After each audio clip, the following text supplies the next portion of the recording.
반갑습니다. 저는 지난해 출가 서원을 한 이정도라고 합니다.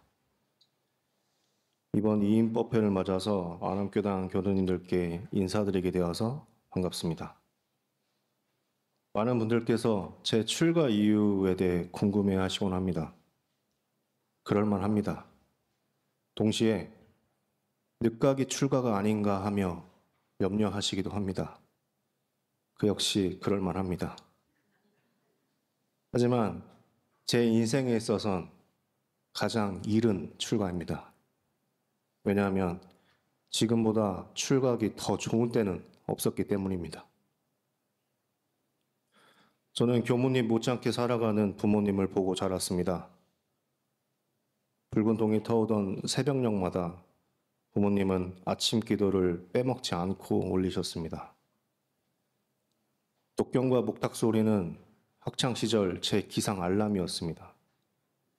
저희 집은 교무님들과 교도님들의 치열한 공부 도량이었고 스승님들의 숙소였으며 부모님이 애써 모아두신 돈은 언제나 원불교의 공물이었습니다. 그뿐인가요? 원불교가 기술과 역량을 필요로 할 때 아버지는 전국 팔도로 지체 없이 달려나가셨고 세상이 인하와 지혜를 요구할 때 저희 어머니는 만나는 사람마다 마음 공부의 길로, 원불교의 길로 안내를 해오서 하시며 살아오셨습니다. 지금도 그렇습니다. 이런 두 분을 보고 자라며 어렸던 저는 두 분을 이해하지 못했고 때로는 어린 마음에 원불교가 싫기도 했습니다. 왜냐하면 제가 받을 사랑을 원불교에 빼앗겼다고 생각했기 때문입니다. 시간이 흘러 저는 많은 이들이 가고 싶은 대학에 갔고 많은 이들이 가고 싶은 회사에 갔고 어린 나이에 억대 연봉자가 되었으며 부잣집 사위가 되었습니다. 삶은 안락했고 편안했습니다. 그리고 모든 것이 완벽해 보였습니다. 세상의 이론대로라면 저는 행복했어야 합니다. 하지만 그렇지 않았습니다. 왜냐하면 무언가가, 중요한 무언가가 늘 빠져 있었기 때문입니다. 물질은 풍요로웠지만 그중 어느 것도 정신의 빈곤을 해결해 주진 못했습니다. 그래서 전 일로 도망갔고 때론 미래라는 두려움으로 도망갔고 때론 소유욕으로 때론 술로 때론 여행으로 바이크로 책으로 글로 카메라로 음악과 목공으로 도망갔습니다. 저는 이렇게 험한 것을 좇으며 살아왔습니다. 이번엔 다를 거야. 이것만 가지면 다를 거야 하고 스스로 채근했습니다.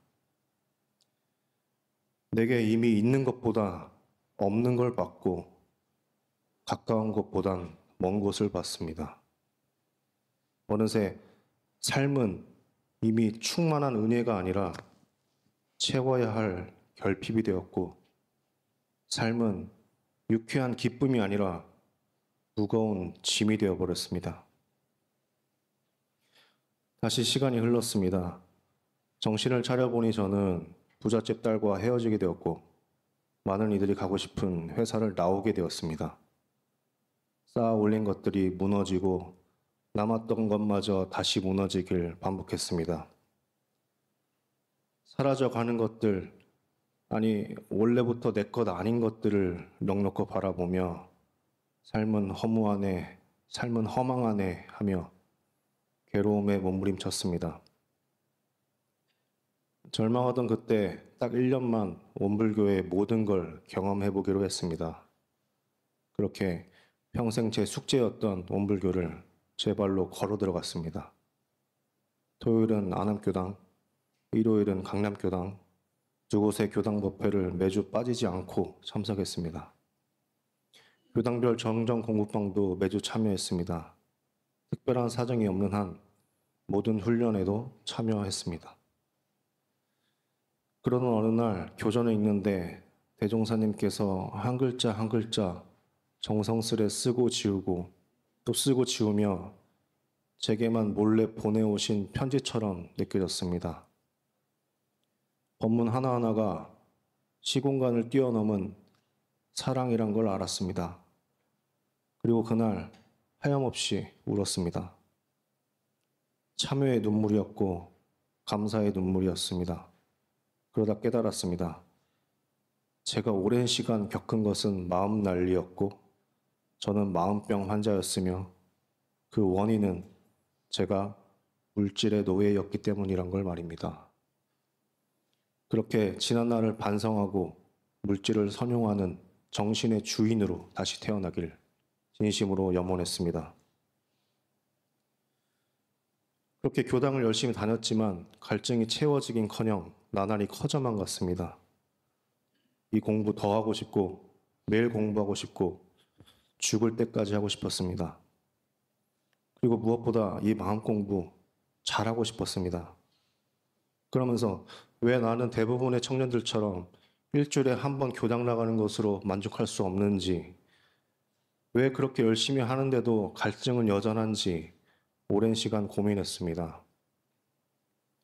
남들처럼 다시 일을 하고 다시 누군가를 만나고 또 다시 무언가에 의미 부여하면서 그냥 저냥 살아갈 수도 있었습니다.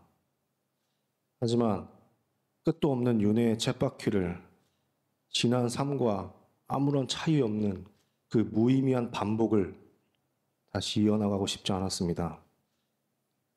그리고 왜 나는 평범하지 않은가? 왜 나는 대부분 사람들처럼 살아갈 수 없는가? 고민했습니다. 그 시간 동안 혼자 끙끙 앓았고 아팠습니다. 결국 전세의 인연으로 큰 선을 세우고 이 세상에 왔을지도 모른다는 결론에 다다랐습니다. 제가 전무 출신의 길을 가려는 것은 이 몸과 마음이 편하기만 바라거나 행복을 찾기 위해서도 불행을 피하기 위해서도 아닙니다. 그 모두를 초월해서 대종사님 하시던 일을 이어나가기 위해서 정신을 물질 위에 바로 세우기 위해 이 길을 가려고 합니다. 온갖 어려움에도 굴하지 않고 성불재중의 서원을 이루고야만 하는 대종사님과 선지님들의 그 당당함과 떳떳함을 담기 위해서입니다. 그래서 언젠가 죽음이 다가와 난 그간 무엇을 했느냐고 물으면 제 할 일 당당하고 떳떳하게 했습니다. 라고 답하고 싶기 때문입니다. 그간 대종사님 하시던 일 이어하시며 대종사님의 손이 대종사님의 마음이 되어주신 교무님들 그리고 안암교당 교도님들에게 감사드립니다. 여러분이 이곳에 기둥을 힘차게 들어 올렸고 벽돌 하나하나 정성스레 쌓아 올렸으며 지금까지 이곳을 소중히 지켜오셨기 때문에 제가 공부할 수 있었습니다. 마음 편히 아무런 고생 없이 공부할 수 있었습니다. 이제 제가 그 손이 되고 그 마음이 되겠습니다. 미약한 힘이지만 가는 곳곳마다 작은 벽돌 하나씩 쌓으려고 합니다. 제가 정말 좋아하는 법문 말씀 올리고 이만 마치도록 하겠습니다. 한우란 한 이치의 제69절 정산종사님의 법문을 일부 인용합니다. 생기를 타라 산 사람이 되라 설리춘풍이 오는 봄을 재촉하지 아니하는가 장벽을 타파하고 강격성을 쳐부수라 광활한 천지가 안전에 전개하지 않는가 농중조야 깃을 펴고 농 밖에 나와 태어의 날을 준비를 하라 정조와야 웅덩이에서 나와 창해에 나갈 준비를 하라. 이상입니다. 우리 모두 산 사람이 되어 태어와 창해를 힘차게 날아오릅시다. 감사합니다.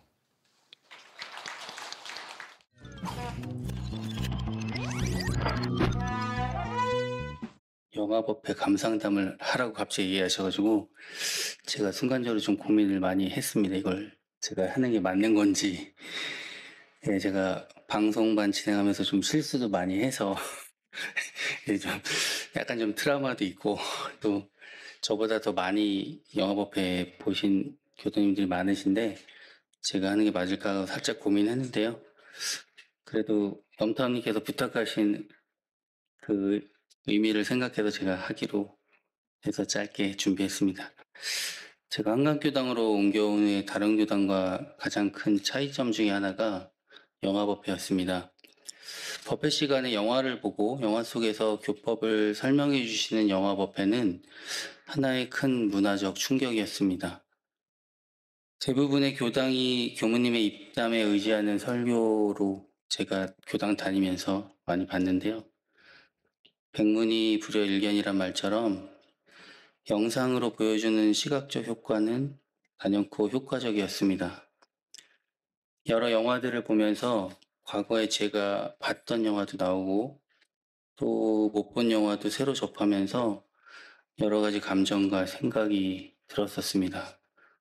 제가 몇 년 전부터 좀 갱년기인지 호르몬 변화가 와서 좀 눈물이 많이 나더라고요.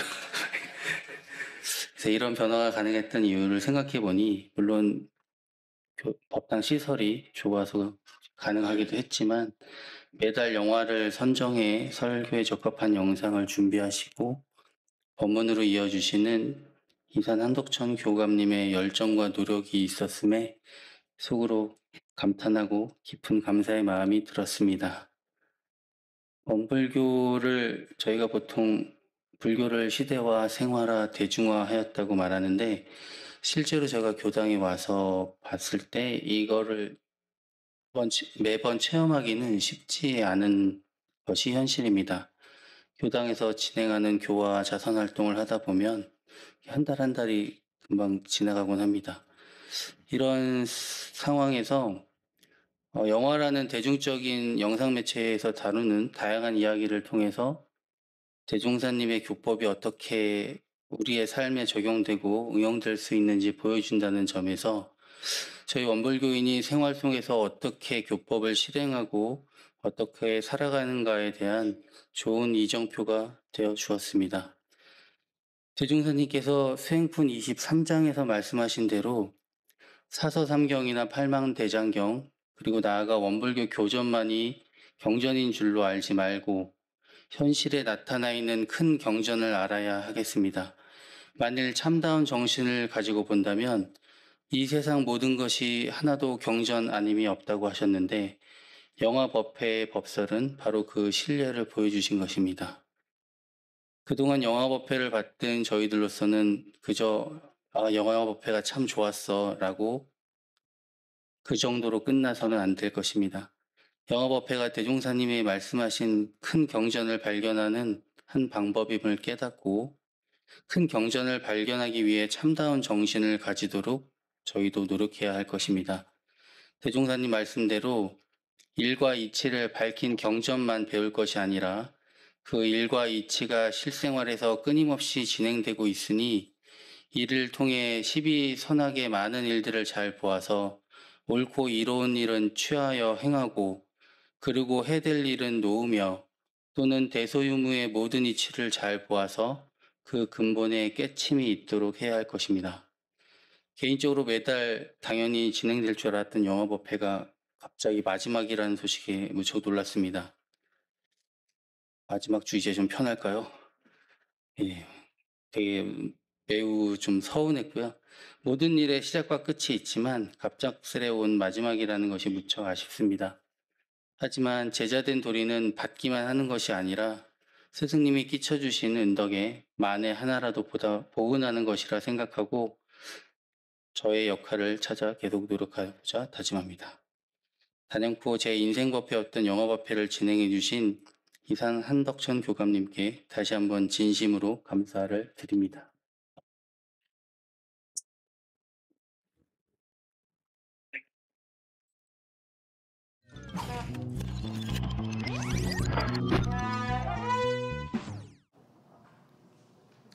반갑습니다. 네. 오늘 제 차례인데요. 저희가 향단회를 하면서 제비뽑기를 했는데 제가 이번에 걸렸습니다. 네. 제가 오늘 할 경강은 불지품 14장입니다. 네. 우리 대종경에 보면은 1서품부터 15품 부촉품까지가 있는데 이 불지품이 8번째입니다. 8번째 이 불지품도 보면은 1장에서 23장까지가 되어 있습니다. 그 중에 제가 오늘 할 발표 내용은 14장입니다. 그래서 불지품 14장을 보시면은 그 내용이 요약을 하면은 중생과 불보살의 거래세 차이다 이런 뜻으로 되어 있습니다. 그래서 그러면은 불지품 14장은 어떤 내용인가 제가 한번 읽어드리겠습니다. 중생들은 그릇이 작은지라 없던 것이 없어진다든지 모르던 것이 알아지고 보면 곧 넘치기가 쉽고 또는 가벼이 흔들려서 목숨까지 위태롭게 하나 불보살들은 그 그릇이 국한이 없는지라 있어도 더한 바가 없고 없어도 덜한 바가 없어서 그 살림의 유무를 가히 엿보지 못하므로 그 있는 바를 온전히 지키고 그 명을 편안히 보존하나니라 이렇게 말씀하셨습니다. 여기서 보면은 그 그릇의 국한이 없는지라고 말씀하셨는데 이 국한이라는 내용을 참 생소한 것 같기도 하고 이해가 되는 것 같기도 한데 그 뜻을 이해가 안 가는 거예요. 그래서 이래 한번 찾아보니까 그 범위에 일정한 부분을 한정하지 않는다고 이렇게 표현해 놨습니다. 그래서 우리가 여기 중생과 불보살의 차이점이 무엇인가를 한번 생각해 보게 되겠습니다. 그러면 과연 이 불지품이라는 것은 무슨 뜻인가? 그래서 이것도 한번 찾아봤더니요. 부처님의 경기와 신법, 자비 방편에 관한 법문으로서 우리 대종상님께서 이 법문들이 모두 심신작용과 육군 동작의 중요성을 말하고 있다고 이렇게 말씀하셨습니다. 그래서 여기서 심신작용과 육군 동작인데요. 이것을 편하게 풀이를 하면은 마음을 깨닫고 육군으로 온전히 행동하는 것을 말한다고 이렇게 되어 있습니다. 그래서 저는 법문을 읽고 나의 행동과 다른 점이 무엇인가를 생각해 보았습니다. 나의 마음 공부에서 내 깨달음의 크기는 얼마나 될까? 내 인격의 크기는 얼마나 될까? 곰곰이 많이 생각을 해봤습니다. 마음 공부에서 조금씩 변화하는 것 같은 느낌을 받았습니다. 그래서 우리는 좋은 일을 당하면 온 세상이 다 내 편이 된 것 같이 든든하고 행복해서 어찌할 바를 모르고 조금이라도 어려운 경계를 만나면 큰 바위가 내 앞에 놓인 것 같아 마음의 평정을 잃고 우왕좌왕하는 것입니다. 그런데 스승님들은 많이 다르신 것 같았습니다. 지난 8월에 저희 교화 협의회를 했는데요. 협의회에서 1층에 있는 밤도깨비 임대한 거기서 임대료가 6개월이 밀렸다 합니다.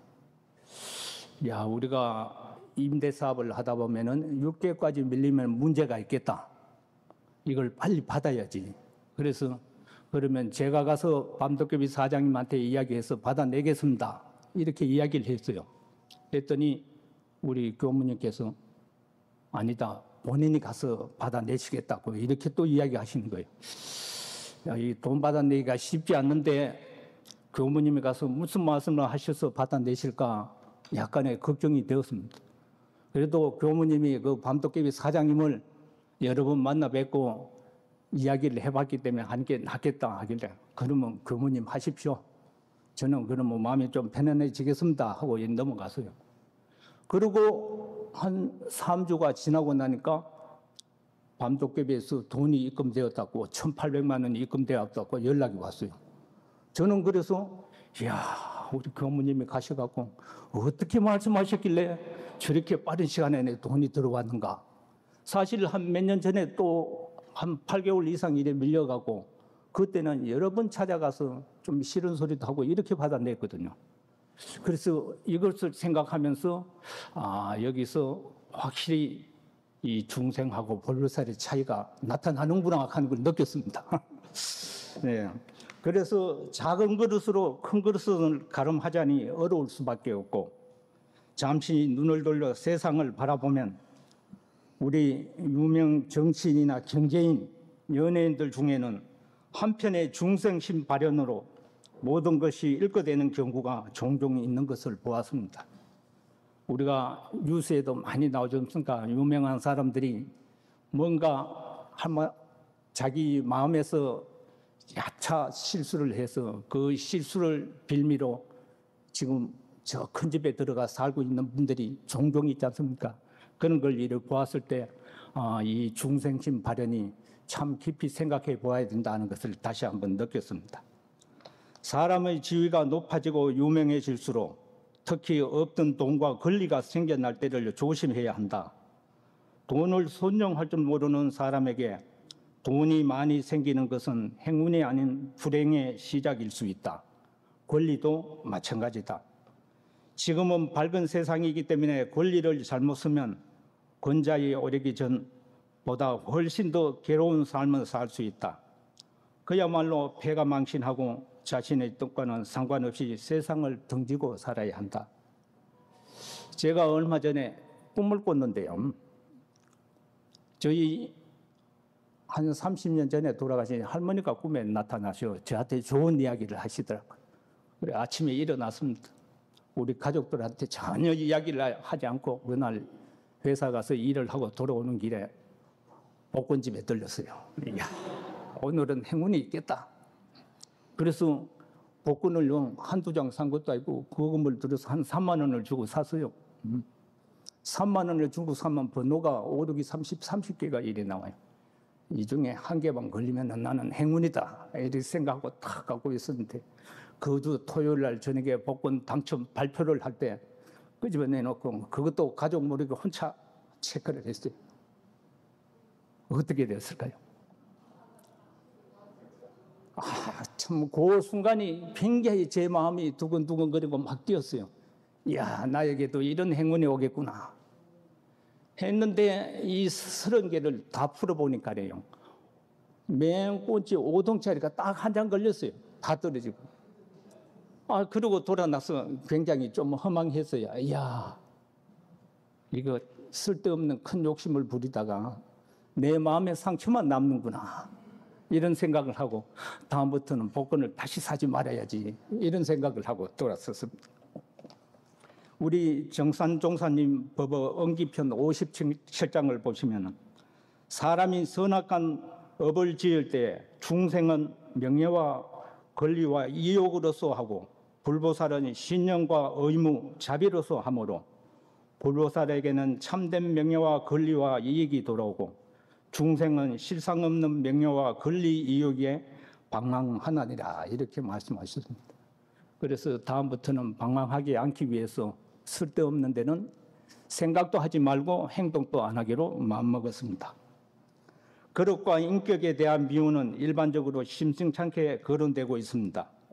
사람이 그릇이 커야 큰 일을 할 수 있다는 말이 바로 이것일 것입니다. 고대 중국 철학자 묵자라는 분이 있었습니다. 이분이 말씀하셨습니다. 중국의 그 큰 장강이나 황강의 작은 시냇물이 자기에게 가득 차도록 흘러드는 것을 싫어하지 않기 때문에 그 강이 커질 수가 있었다고 이렇게 이야기했습니다. 그리하여 우리 성인은 일을 하며 사양함이 없고 물건에 대하여 어긋나는 것이 없으므로 천하의 그릇이 될 수 있다는 것이다. 이에 우리 중생은 국좁은 사람이 될 것이 아니라 국한 없는 그릇이 되어 천하를 담아도 넘치지 않는 궁량으로 심량을 키워야 하리라고 이렇게 봅니다. 그래서 저는 이 교당을 왕래하면서 늘 생각했습니다. 항상 제 마음속에는 언생어해, 해생어언으로 항상 내가 생각했던 일을 긍정적으로 생각하면서 좀 열심히 살아가야 되겠다는 이런 생각을 많이 했습니다. 한편으로는 이런 내용을 나 혼자 갖고 있는 것보다는 우리 교도님들하고 같이 공유했으면 더욱 좋다는 이런 생각을 했습니다. 그래서 앞으로 더 열심히 마음 공부하고 바르게 살도록 노력하겠습니다. 감사합니다. 네.